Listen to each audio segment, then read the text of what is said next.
Right moving on మద్యం కుంభకోణం అనే సాకుతో కేజ్రీవాల్ నేతృత్వంలోని ఆ ప్రభుత్వాన్ని కూల్చారని అన్నారు బీఆర్ఎస్ వర్కింగ్ ప్రెసిడెంట్ కేటీఆర్.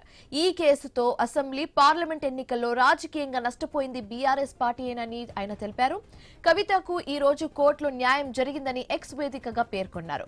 ఇదే విధంగా తమ నాయకులపై కూడా నమోదైన ప్రతి కేసు కూడా అబద్ధమని, రాజకీయ ప్రేరితమని, కల్పితమని త్వరలోనే తేలిపోతుందని ధీమా వ్యక్తం చేశారు కేటీఆర్.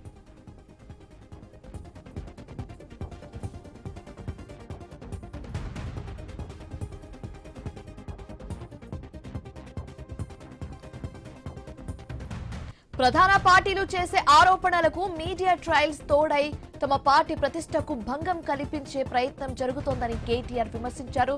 దురదృష్టవశాత్తు ఇదే న్యూ ఇండియాలో కొత్త ధోరణిగా మారిందని చెప్పారు. ఇక్కడ ఆధారాలతో పని లేదని, ఆరోపణలు చేస్తే చాలని తెలిపారు. ఏది ఏమైనప్పటికీ ఎన్ని కుట్రలు చేసినా, ఎంత దుష్ప్రచారం చేసినా చివరికి న్యాయమే గెలుస్తుందని, తమపై మోపిన కేసులన్నీ అవాస్తవమని తేలిపోవడం ఖాయమని కేటీఆర్ స్పష్టం చేశారు.